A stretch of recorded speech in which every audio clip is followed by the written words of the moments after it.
can represent audio, PDF, sound, everything. So, a vector represented as a column, and its transpose is just like flipping it to make it a row. And this is useful later, not right now. In a vector of n dimensions, there are n vectors, n numbers. So n numbers make a vector. So two numbers make 2D vector, three numbers make 3D vector. And in physics, you represent everything with 3 dimensions, x, y, z, right? And that represents every possible space. Vectors say their property, like just like numbers, you can add them, you can scale them, or you can combine them by scaling by different numbers. Right? You can add them, but they have to be, they have to have the same number of elements in it. Like if you have 2 elements, we also must have 2 elements. That way you can add them, like one by one. You can also scale the vector, like if you have 1, 2, or 3. If you scale by 2, then you have 2, 4, 6. And similarly, linear combination is just multiplication and addition combined. So here you can see 2 vectors, v and w.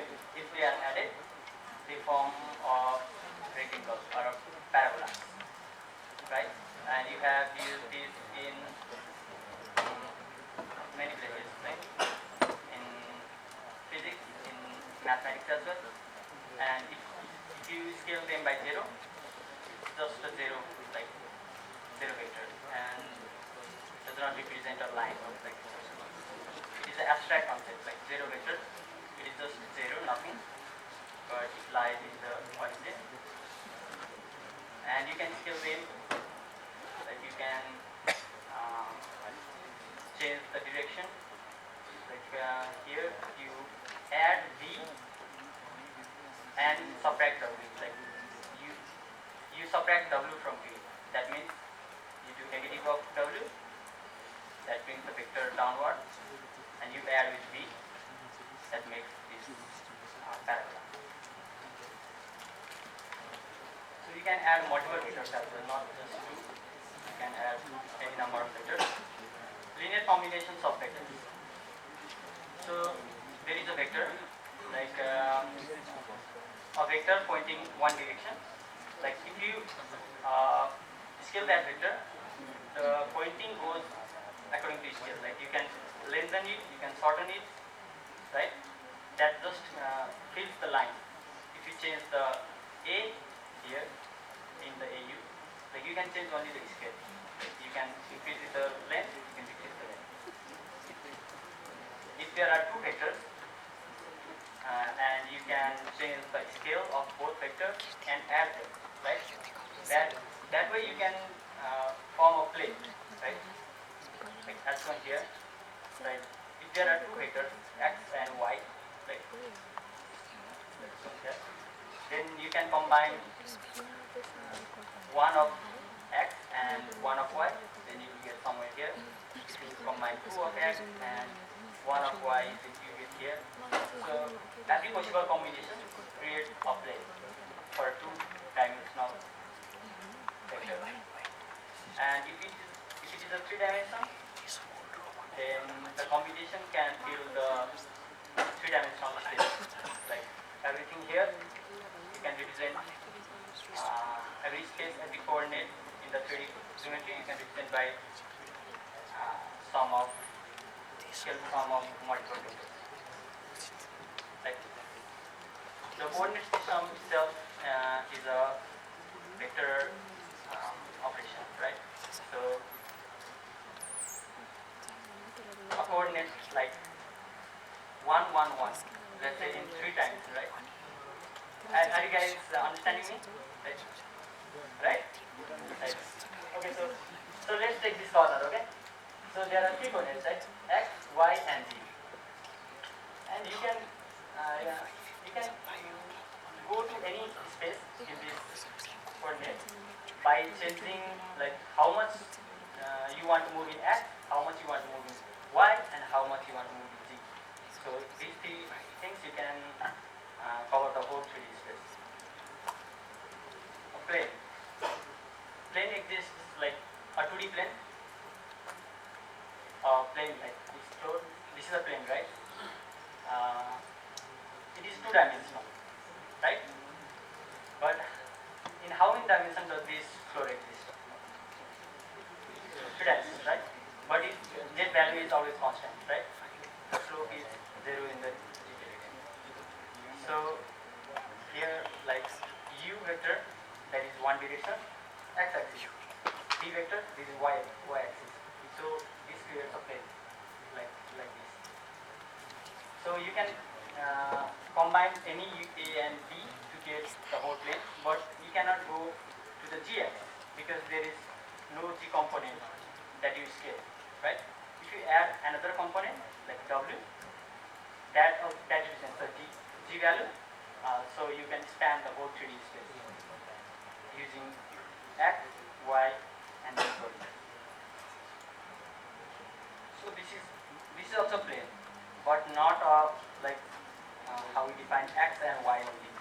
It can span x, y, z plane, like x, y, z coordinates, but it is still a plane because it is combined. It is formed by 2 vectors only, right? So you need 3 vectors to at least 3 vectors to span the whole 3D space. Here, since we are using u and v and scaling by a and b, we are only getting a 2D plane. So linear dependence or linear independent. That means if some vector can be represented as sum of other vectors, then it is dependent. So if you have a x-axis, right, one axis, x-axis and y-axis, then if you also make a vector like this diagonal vector, then that vector is dependent because it can be represented as scale of x-axis and scale of y-axis added. Am I making it like difficult to understand? You guys are getting it?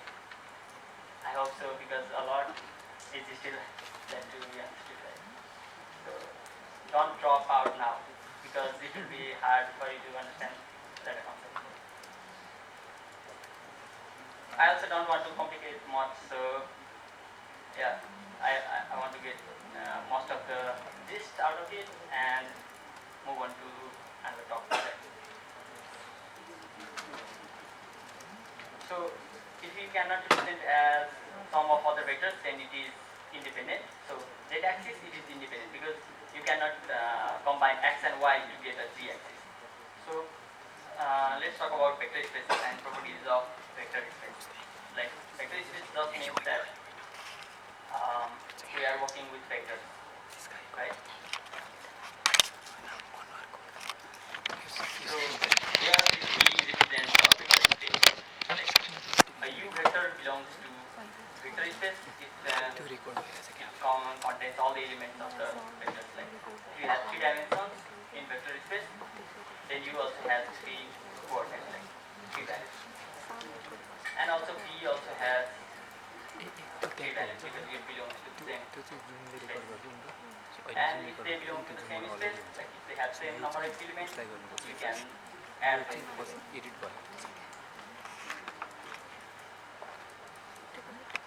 So I talked about 0 vector, right? So the coordinate is just the 0, 0, right? That is also a vector. That is a 0 vector. So that has a magnitude of 0, but it is still considered a vector. The properties of vector, norm means the length. Like if you measure a tape, if you take a tape measure and measure the length of the vector, that means that is the norm of the vector, or a distance, or Euclidean norm, like it has many names. And unit vector is just a vector with 1 unit length, like 1 meter or 1 centimeter. and you get that by like you can get a unique vector. Like in physics, you represent I, J, K vectors, right? Are you familiar with unit vectors of I, J, K? If no, please let me know.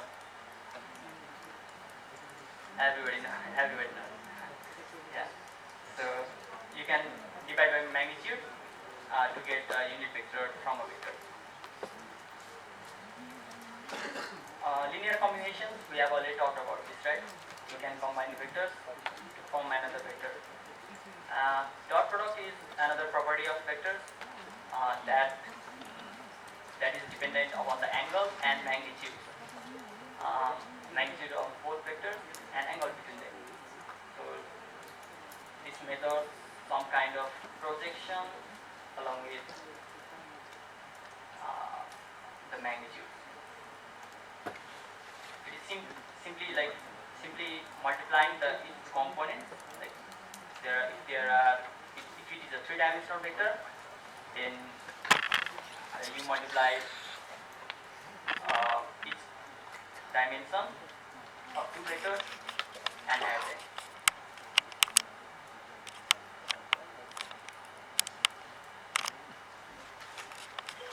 Cross product is about area, right? So you know the right hand thumb rule, right? This represents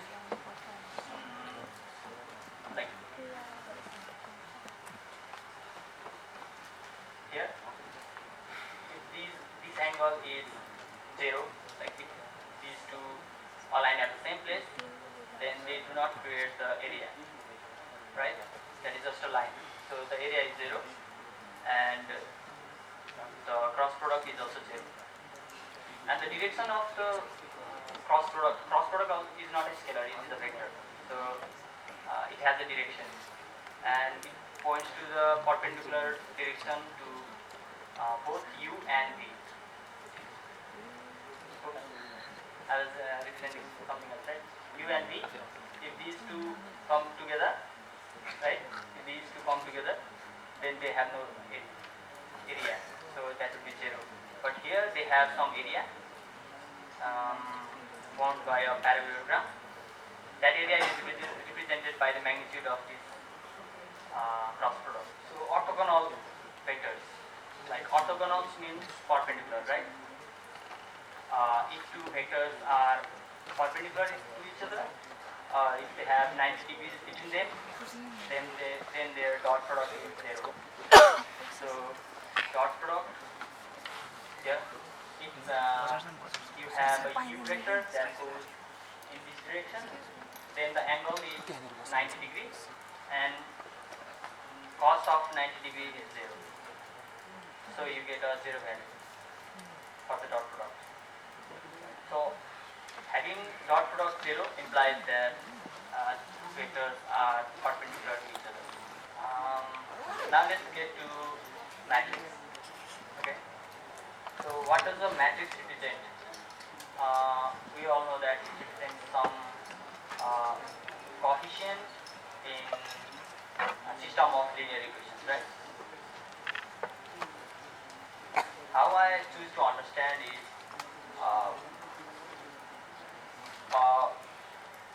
you look from the top, you see the input x-axis, like it belongs to x0, it belongs to x1, it belongs to, right? X is a vector, so it has 3 components. It belongs to x0, it belongs to x1, it belongs to x2. And the output, I look in this direction, right? This belongs to y0, this belongs to y1, and this belongs to y2. So the equation y equals to rx is actually matrix multiplication, matrix vector multiplication. So this vector represented in blue, and this is a transformation, like the system of linear equations that transform the input to the output, right? And This is actually a rotation matrix because it only changes the orientation of each of the components. The first output takes the z value, like only the z, like third, right? X3 or z, x, y, z in terms of three coordinates, but I don't think I will use that because I already used y here. So yes, this takes the x3 component, which brings 1 to here, this third component here, and the second brings the first component. So 1 here is the first component here, right? So you go from up to right, so you create an angle, and that gives where the output is coming from. So in the here in the this is taking like second value, right, in the output. So it goes here. So it is actually rotating the matrix in its axis, as shown by the red. So this is just a property of matrix multiplication, that you can compose two matrix and perform matrix vector multiplication, or do them separately, like first perform matrix vector multiplication and again perform another matrix vector multiplication. So we did the first rotation here, right, as shown here already, right? Like, and we can compose another rotation to rotate it to make it to the green. Okay, so either we can do two transformations, first blue to red or red to green, or we can compose two R1 and R2 at, to make a one single transformation, and then transform blue to red green directly. So it's just showing this property. The matrix, right? Matrix transforming the vectors, and you can also understand this as like vectors. Matrix is a series of vectors that is scaled by each component of the input vector. So you can see this, we take each component as vectors and scaled by each component as shown here, right? This is also equivalent to matrix multiplication. Actually, we do something like this in paper or in the health exam. And like here you can see this is represented as a vector, right? And we also represent our matrix using multiple vectors, like a column of vectors. And matrix vector multiplication as a scaling of the individual component by the components of the vector. This has been all around the numbers and equations, right? Do you think like this represents something in real life, like that you can understand visually, right?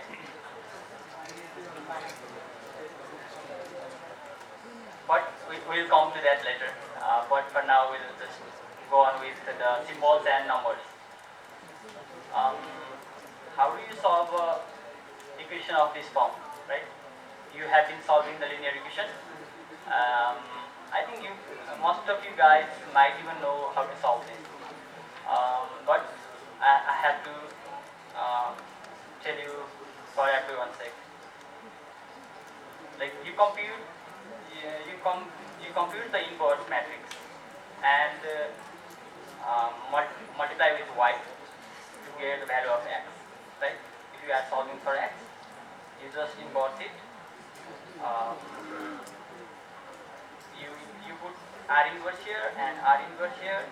R inverse and r cancel out, like they form identity matrix, and we are just left with x, and you have remaining r inverse term here. So I'll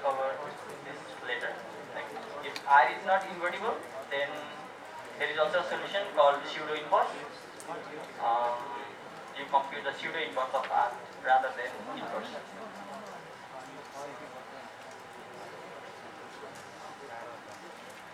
Um, yeah, you have already seen this, right? Linear combinations form a plane. Um, and the question is, can a zero vector be in the basis? What do you think, guys? Basis means like two vectors, we combine them linearly to form a plane, right? These two vectors are the basis. And we form the whole plane in the basis of these two vectors. Can a zero vector be a basis? I'm waiting. No.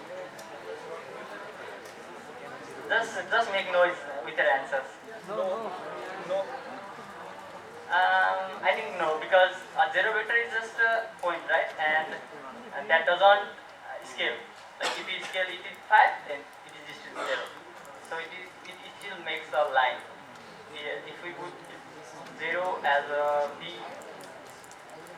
as a zero vector, then we will only have a line and not the whole plane. So I'll get to the rank, right? Rank.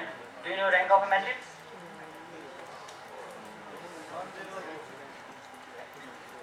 Yeah, it's written right here. We talked about dependence and independence, right? Linear dependence. So how many independent components are there? That is the rank of a matrix. Like in 3 dimensions, if we have x, y, and z vectors, then their rank is 3 because they represent 3 independent components. But if we have x, y, and z, and another component w that spans in the diagonal direction in the floor, then that vector is a linear combination of all the two vectors. Even if we have 4 vectors here in the matrix, it is still of rank 3 because there are 3 independent components. Yeah, here's an example. So, or even if there is a zero vector, then that also doesn't count to the rank. So,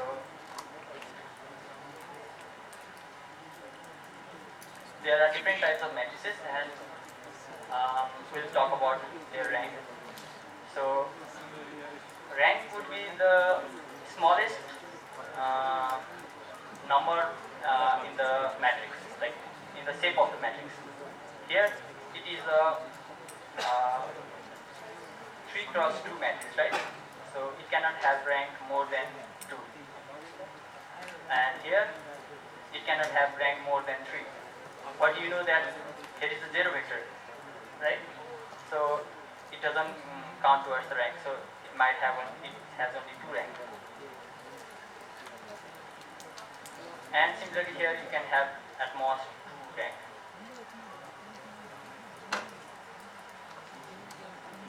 Okay.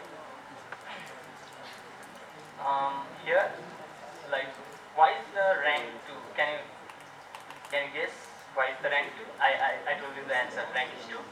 But can you guess why the rank is 2? Exactly. Yeah. Thank you. Yeah, please.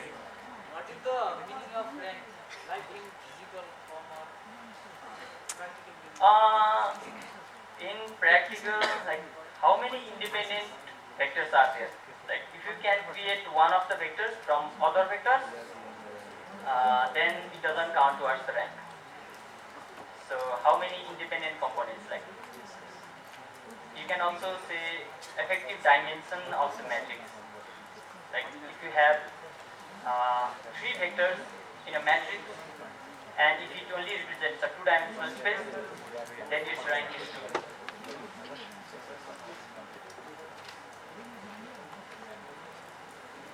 So, to tell you everybody, right, sum of 2 positive dimensions, first 2 vectors makes the third vector. So, third vector is dependent upon first 2 vectors.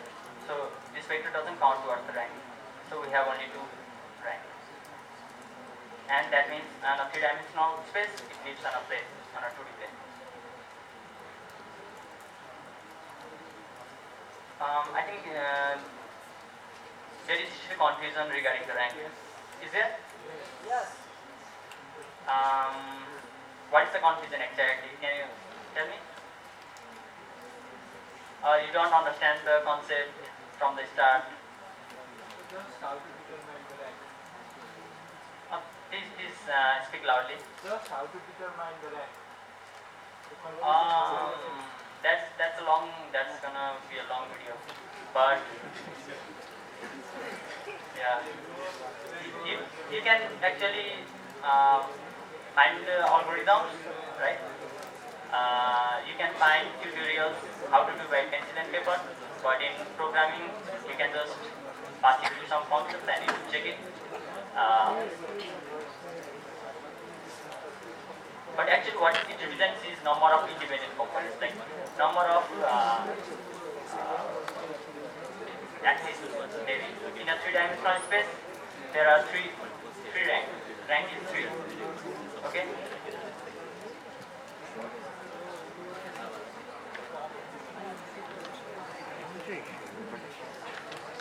If your friend understand and you don't understand, you can ask him now.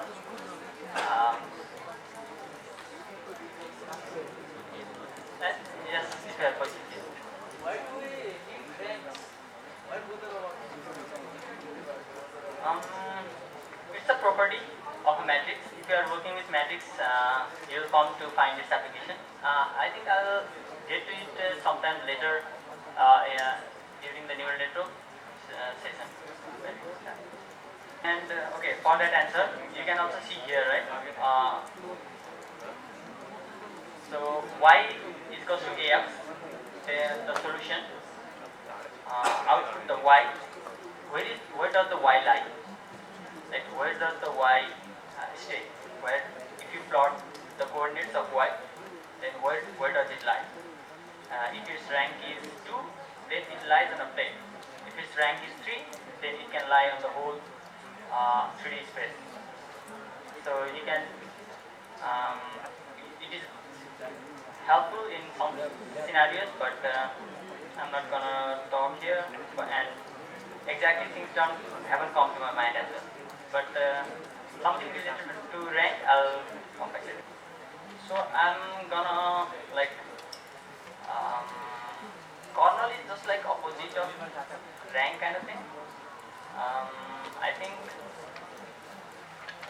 this equation tells you about kernels, but I'm not too good with the kernel thing, so I'm not gonna try to explain much. Okay, sorry about that. Basically, the total dimensions, right, in n cross n matrix, it is given by the rank of the matrix plus the kernel of the matrix. So they are like opposing things. So let's talk about orthogonality. Orthogonality is just perpendicular, right? Things are perpendicular. Orthogonal means things are perpendicular. And basis functions, like we prefer them to be orthogonal, right? The x, y, z coordinates, they are orthogonal to each other. So orthogonality means they are independent of each other. Like you can talk about 2 dimensions, x and y coordinates independently. If you have, if they are not orthogonal, then changing the x will change the y as well. So that is the reason we want to have orthogonal basis. So pseudo inverse, like we talked about pseudo inverse when we were talking about solutions of linear equation. So right here, this is just a solution of large number of equations represented in a short form, right? In a matrix, vector dot product and a vector output. So you compute the solution just by inverting the matrix. You don't have to think about each component of the matrix. then what do? We calculate the pseudo inverse. Pseudo inverse means similar to inverse. It works in the same way, but it's not actually inverse. Like pseudo inverse, it gives the least square error of the solution, right? It gives the closest solution, not the exact inverse, but the closest solution.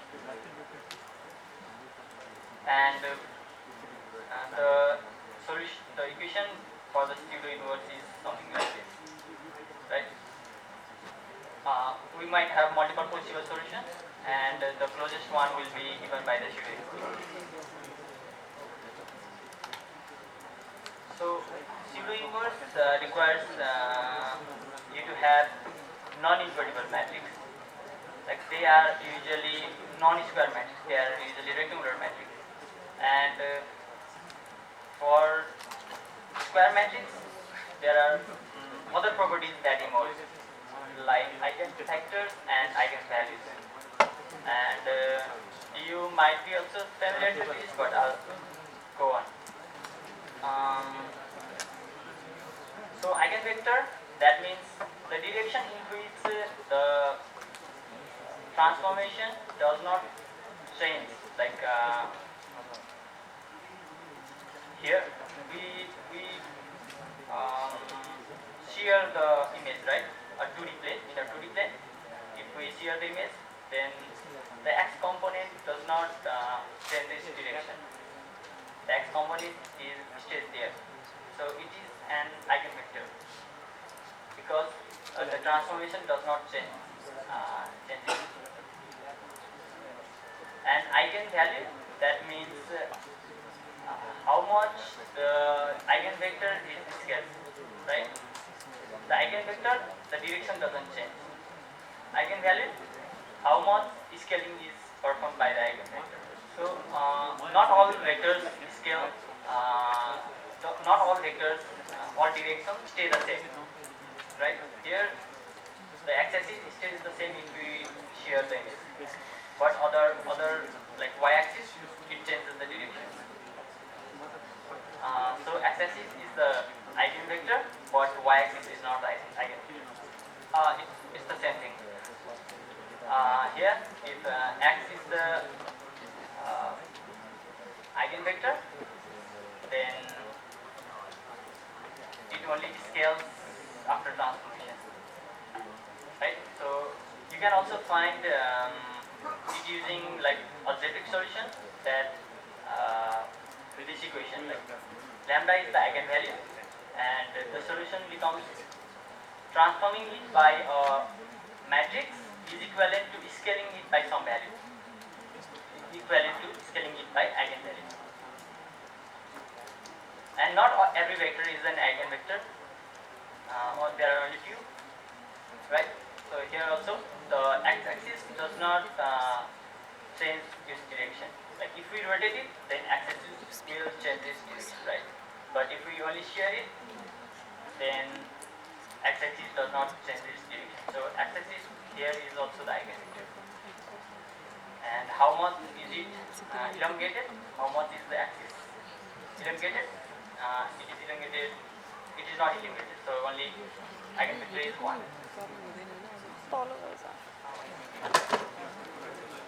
So another property of matrix is that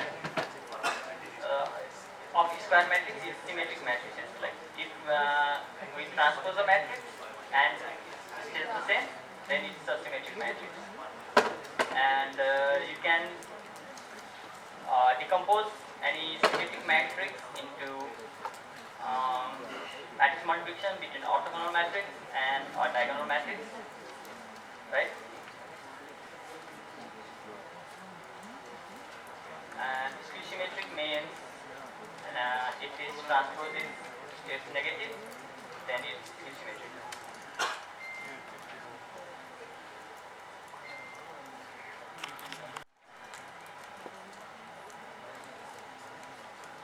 Okay, can you solve this equation? Is there a solution to this equation? Do you have any idea? Okay, this one?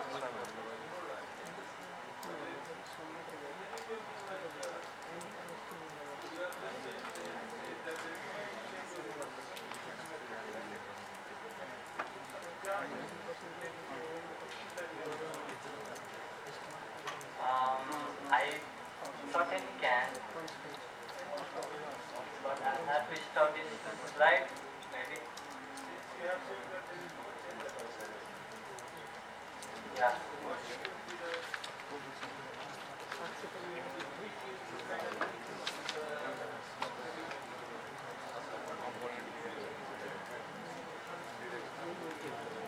Um, okay, I'll just speak the numbers, okay?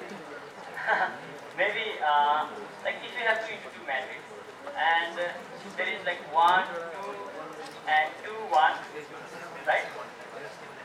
And if you transpose it, it's essentially the same.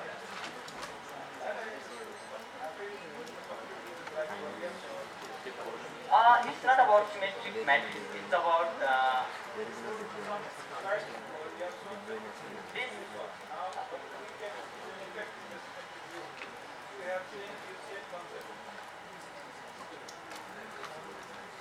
Um, yeah, yeah. So, okay.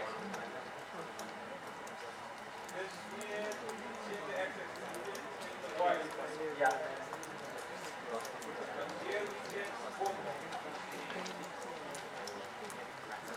Um,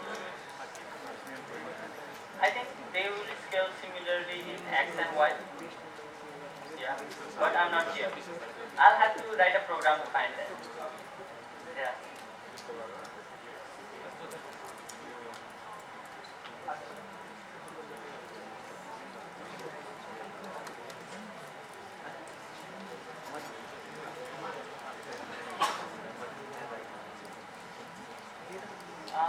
I think, yeah, okay. Still a lot of things to come.